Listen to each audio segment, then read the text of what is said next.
Hello and welcome. My name is Samantha Child and I am Director of Operations for Eat, Breathe, Thrive. It gives me great pleasure to be speaking today with Heather Mason on the topics of yoga and mental health. Heather is the founder of the Minded Institute, a UK organisation that develops and researches mental health treatments based on the fusion of yoga therapy, mindfulness, neuroscience and psychotherapy. So welcome, Heather. It's a pleasure to have you here. Thank you so much, Sam. Yeah. Oh, it's a pleasure. So, Heather, your work obviously addresses the intersection of yoga and mental health. However, I understand that your journey began with some personal experience of yoga as a tool for mental health. So, I was wondering if you could perhaps begin by sharing a little bit about this. I teach what I teach because I had my own personal struggles with mental health issues, and I used yoga and mindfulness techniques as a way to transform my relationship to my experience and my nervous system. And so I think it's quite natural. In fact, a lot of my other colleagues are in the same position to then want to share that with other people. Absolutely. So, based on your personal experience and your professional expertise, what role would you say that yoga plays in preventing or treating mental health issues? So there's so many different layers to answering that question. First of all, there's what mental health issue, because they're Yes. different. Then Yeah. there's the psychological experience, the physiological changes, and the neurological changes. So there's a lot to unpack there. But let's focus on probably the most common mental health issues across societies, which are depression and anxiety. That's the highest prevalence in the populations across the world. Mhm. Other things are also high, but not as much as those two. Okay. So for both of those psychologically, yoga offers in terms of prevention, because you noted that first, the ability to feel connected to something, to have an awareness that you have an ability to influence your own mood, to understand that your mental state is not the result of external phenomenon, but rather internal processes, and that you can influence that. Mhm. Yeah. Yeah. So what I hear you saying here is that, in a way, yoga can become a tool for regaining a sense of agency. I think in the midst of mental health challenges, it's very easy to feel like life is happening to us. So yoga can be a powerful tool for regaining a sense of agency over our own lives and our own feelings. Definitely. Mhm. Now, in terms of if you are presenting with depression and anxiety, it kind of gives you the same thing where you're arriving. So you feel isolated, you feel nervous and alone, and suddenly you feel connected.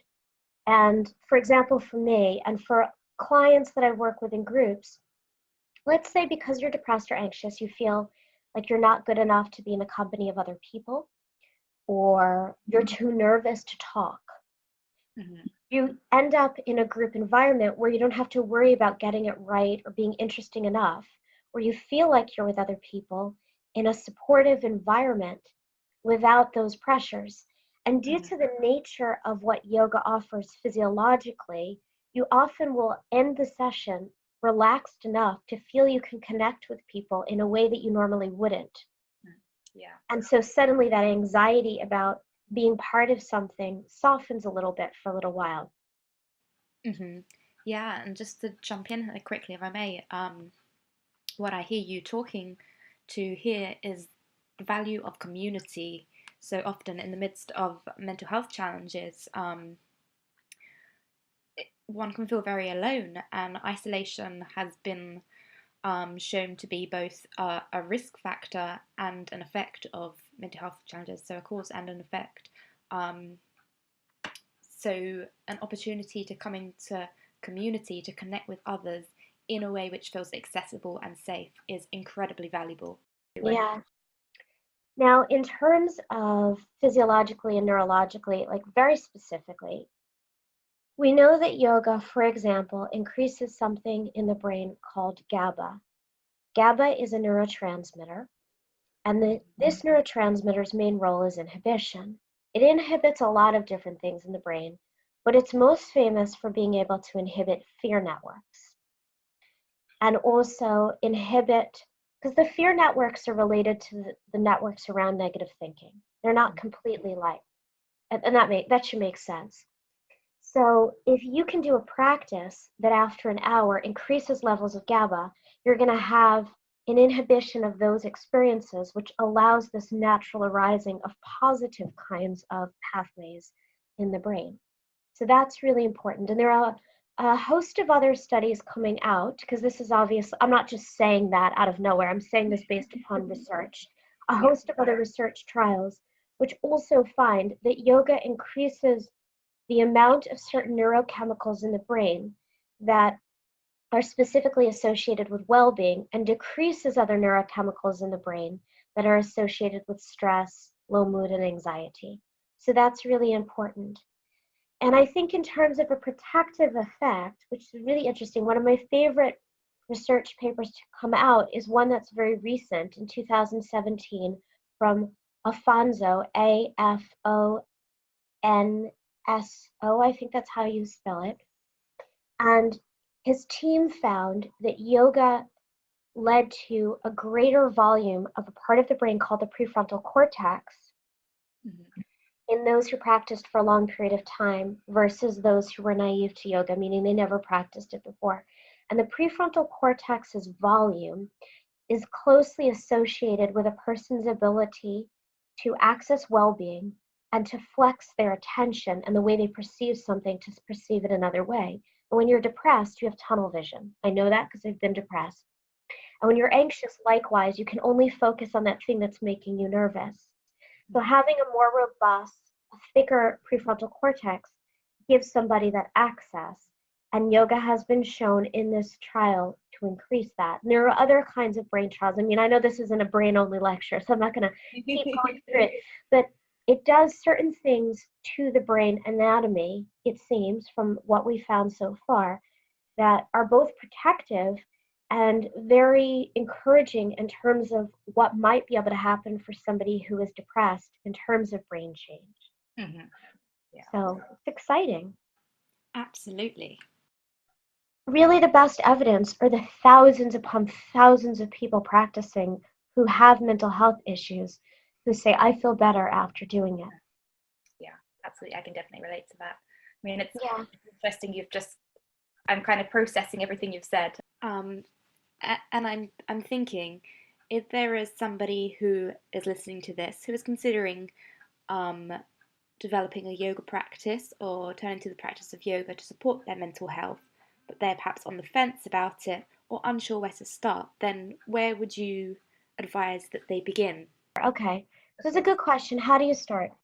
So the Minded Institute created an 8-week course for depression and anxiety, and people throughout the UK teach it because in my training program, everybody that goes through learns how to teach that course. I think that's a really good place because you know you're amongst people who are in a like-minded position, so you don't feel ashamed of bringing that to the forefront of your experience. And that social element of being able to say, this is how I feel, and I know you feel that too, reduces that level of isolation. So I think that that's an option. There are other courses specifically for mental health issues, and a person can sign up for that. But it doesn't need to be the case. I mean, somebody could just go to a regular yoga class. There are some things to consider about going to a regular yoga class. The teacher may not have been trained in the sensitivity in terms of the language to use, but to not take that too personally and to just understand that. And then there are distinctions between the level of physical practice a person's going to do. And it's so varied. You know, I get asked all the time, what's the best style of yoga for depression? What's the best style of yoga for anxiety? And I don't think it works like that. I think it's really about a person's own proclivity.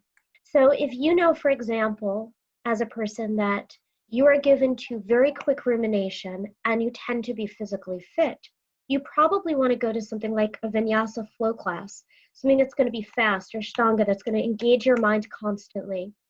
If you haven't been working out for a while and you're not feeling as flexible or ready to jump into the deep end like that, you might go to something called gentle hatha, which will be slower. And I think that's really important, especially if you're nervous about the movements, to start with something like that.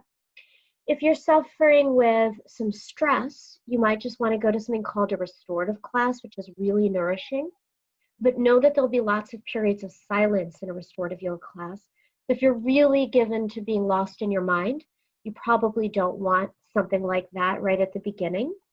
There are people that really want to know that they're doing the movements correctly, and that makes them feel more relaxed. And Iyengar is great for that because it's really focused on the detail. So I think it's about figuring out, what are my needs? What kind of person am I? And sometimes you don't know that until you start yoga, because yoga, one of its benefits is also that it helps you know who you are better. But probably ask your friends, ask around, maybe go to the studio and even ask, who's really gentle? Is there a teacher here that's ever trained in working with mental health issues? And try that class out. Mm-hmm. It's very, very hard. I generally like to speak to individual people to guide them into where they should go. But, and I know this is a long-winded answer, the depression and anxiety 8-week course that we have is geared specifically for basically all those needs that I mentioned. So if you can go to one of those, it's great. But it's not the only game in town. Yeah, of course, of course. I just wanted to jump back, if I may, to one of the points you made in the beginning of this section, Heather, regarding the value of a specialist yoga class or course, which is catered specifically to your needs. I think this comes back to what we were saying earlier about community and how invaluable that can be for people who are struggling with mental health challenges, not only as a means to break in isolation, but in connecting with others and finding a sense of empathy. This can also be a way to dissipate shame and stigma being things which often surround mental health challenges. I also think that's fantastic what you do with your 8-week courses at the Minded Institute, specifically for certain mental health conditions. And I'm curious, is that just yoga which you include within the 8 weeks, or are there other elements? For example, with the Eat, Breathe, Thrive program, this is a 6-week program which includes not only yoga, but also mindfulness, community building, psychoeducation, and service activities. So yeah, we also do psychoeducation, we do yoga, we do breathing practices, which are part of yoga, but stand alone. We do a relaxation-based exercise every time, and then we have a group. It's not a group discussion because you don't talk over each other, but group sharing, so that everybody gets to hear what everybody else has to say and learn from their insights. I love that. And there's a manual, and there's CD set that goes with it, or downloads from iTunes, so it supports home practice as well. Yeah, I love that. So, Heather, we've spoken quite extensively so far about the therapeutic role of yoga from the perspective of someone who is struggling with mental health challenges. And I wanted to just kind of examine this from another perspective for a moment. So, let's say, for instance, there is someone who is a mental health professional listening to this, and they are interested in incorporating yoga into what they offer or bringing yoga-based practices into a mental health care setting. How would you advise that they go about this? I think they need to do a training. Mm-hmm. And there are different ways. So they could train as a yoga teacher, they could train as a yoga therapist, which is more geared towards working with clinical populations, which would probably be most apropos. And they could also do a particular continual professional development course, CPD, if they want to work with a very particular group of people. I mean, we do that at the Minded Institute. So we have, in terms of working with mental health, we have courses for anxiety, post-traumatic stress, eating disorders, addictions, schizophrenia, and insomnia, so that if professionals don't want to do a long training, they can do one of these short trainings, and they'll be paired with yoga teachers, so they'll be like dual learning. So all those three are options. Yeah. And that kind of, again, that reminds me somewhat of what we do in terms of our Eat, Breathe, Thrive programs that are offered in communities are generally co-taught by a yoga teacher and a mental health practitioner. Mm-hmm. Be able to really hold space for people, but also have the knowledge of the yoga-based practice. So. Yeah, I think that's really good. There's such a nice overlap that comes from that. But I would really encourage health professionals, mental health professionals, not to just teach yoga without actually knowing the possible precautions and things to consider by going to an actual training. I think that's really important. Yeah, absolutely. So I know we've spoken about how someone who is struggling with mental health issues can begin a yoga practice for therapeutic purposes. And I just wanted to get a little bit more specific with this and really hone in on one particular exercise. So let's say there's someone who's listening to this who is suffering from anxiety. Is there one specific exercise or practice which you would advise for this individual to help them with their anxiety? I would say for anxiety, it would be using the breathing technique of Ujjayi breath only on the exhalation. So inhaling naturally, exhaling with that kind of sound, which is something actually takes a while to be able to learn how to practice, where the exhalation is elongated against the natural level of inhalation. The elongation of the exhalation has a direct impact on slowing down heart rate via a nerve called the vagus. And so when you do that, this is a physiological principle, this isn't theoretical. So when you do that, when you elongate the exhalation, what happens is you actually are sending signals through this nerve to the heart, calming down that rate. And when your heartbeat normalizes, your level of anxiety will also go with that, because we're systems based. You impact one aspect and the others follow suit. And one should try to practice that for at least 5 minutes during a period of being anxious. But to manage anxiety, doing it every day for about 20 minutes for 3 months will actually lead to a greater level of resilience, which a person will see. But commitment is required. Yeah. And it's worth it, because anxiety is super uncomfortable. Yeah. So it's worth it to take time out of every day to cultivate the opposite experience. Yeah. I mean, on a personal level, that's something which really helped me is Ujjayi breath. I'm working with that as a tool for self-regulation. It's one of those you can kind of have in your toolkit, as it were.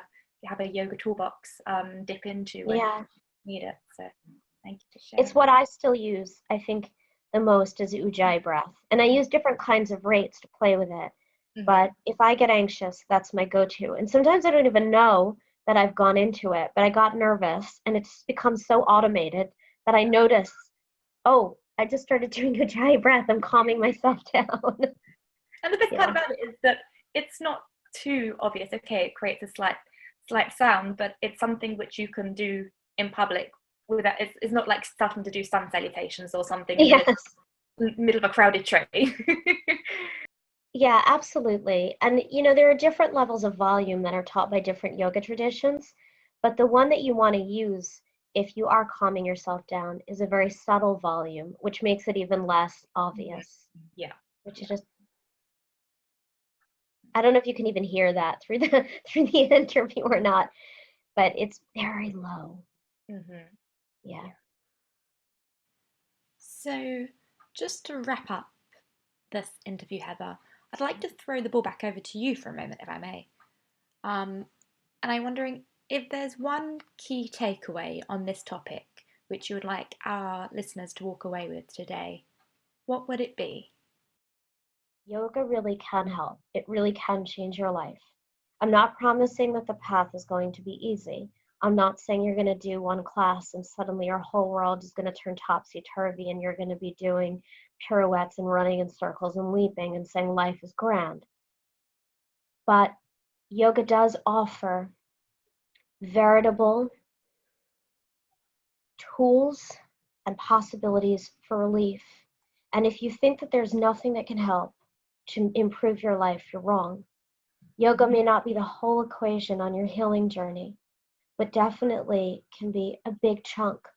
And if you persevere, if you try, and you continue, maybe at some future date, just like I'm here talking right now, you will be the same, talking to other people who are struggling and suffering, knowing in a deep embodied way that can never be taken from you that yoga can change your life.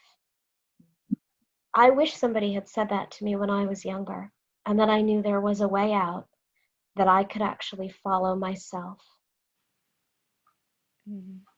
That's absolutely beautiful. Thank you, Heather. Yeah, my pleasure. And I believe that is a perfect note upon which to end this interview. So thank you so much for your time today, Heather. It's been an absolute pleasure to speak to you.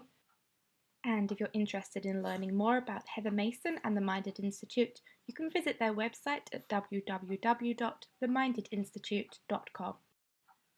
If you're interested in exploring the relationship between yoga, food, and body image, we'd love to have you join us at an upcoming Eat, Breathe, Thrive training. We have a London training October the 13th to 15th. Don't miss our early bird rate, ends September the 15th. You can find this training and more on our website at www.eatbreathethrive.org. Thank you once again for listening. Take care.